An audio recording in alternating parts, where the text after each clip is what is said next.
Bonjour Hélène Frade. Alors, dans la presse ce matin, la poursuite des frappes israéliennes à Gaza où 5 personnes ont été tuées hier, dont un enfant de 9 ans selon des sources de l'AFP. Oui, une situation sécuritaire et humanitaire qui se dégrade un peu plus chaque jour, en dépit du cessez-le-feu qui a été conclu en octobre dernier. Dans un rapport publié hier, l'ONG Médecins sans frontières, cité par Libération, alerte notamment Faiza sur la façon dont l'armée israélienne utilise la privation d'eau comme arme de guerre. Alors que les regards du monde se sont détournés vers l'Iran et le Liban, Le Figaro raconte comment la ligne jaune, la ligne de démarcation israélienne à Gaza, n'a cessé pendant ce temps d'avancer vers l'ouest de l'enclave palestinienne. Une nouvelle réalité territoriale qui rejette chaque jour un peu plus d'habitants vers des zones devenues totalement inhabitables.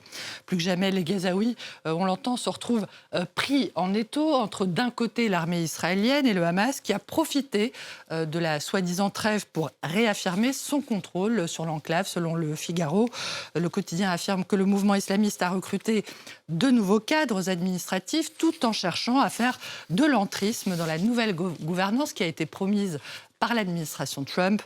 Le futur de Gaza, dont il a été question d'ailleurs lors de la rencontre en Égypte lundi entre le Conseil de la paix créé par Donald Trump et une délégation du Hamas.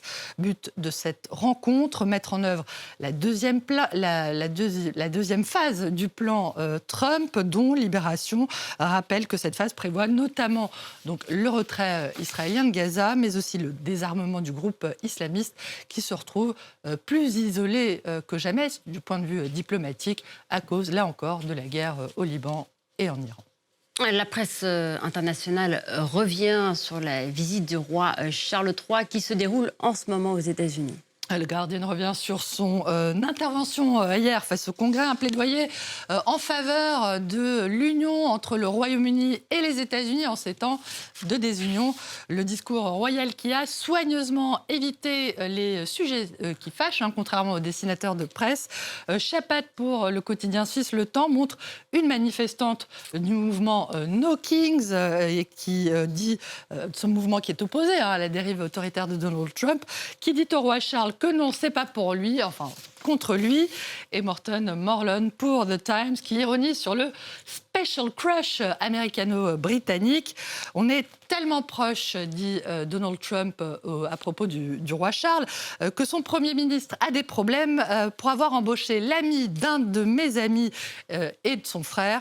Allusion évidemment aux ennuis actuels de Keir Starmer pour avoir embauché un certain Pete Mendelsohn, ancien ambassadeur britannique aux États-Unis, qui fut très proche du pédocriminel Jeffrey Epstein, tout comme l'ex-prince Andrew, le frère du roi Charles.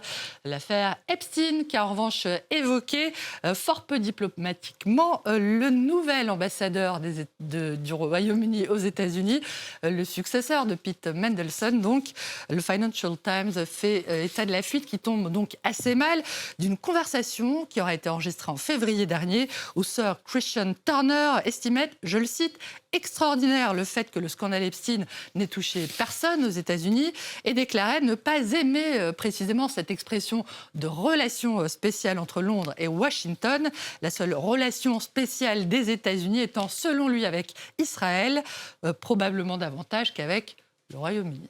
Et la rubrique diplomatique également, la démission annoncée de l'ambassadrice américaine en Ukraine, et ça seulement moins d'un an après sa nomination. Oui, le Financial Times toujours affirme que Julie Davis est frustrée, je cite, par le manque de soutien du président Trump à Kiev, selon des sources proches de ce dossier. Le quotidien britannique qui relève que ce départ imminent laisse de nouveau vacant un poste diplomatique crucial, alors que la Russie se prépare à une offensive estivale, une offensive à laquelle ne participera pas Mikhail, déserteur russe de 20 ans. Il est aujourd'hui réfugié en Arménie. Il a accordé un entretien téléphonique au quotidien Libération. Il dit avoir été appâté au moment de son recrutement par les promesses d'avenant au contrat et de soldes faramineux avant de comprendre qu'il finirait en char à canon. Outre l'ultra-violence du front, cet ancien soldat raconte le racket permanent dont les soldats sont aussi victimes de la part des officiers. Après 18 mois sous les drapeaux, il conclut que tout s'achète sauf la résiliation de son contrat. Impossible, assure-t-il. Chez nous, même les cul-de-jatte n'arrivaient pas à se faire démobiliser. Profitant d'un congé de 19 jours, il suit les conseils du collectif Idi Télésom, allez vous faire voir, qui aide les anciens soldats, ou en tout cas le plus grand nombre de Russes possible, à ne pas prendre les armes et fuit donc avec cette aide vers l'Arménie. Et le foot, incontournable aujourd'hui, Hélène, avec le coup d'envoi des demi-finales de Ligue des Champions.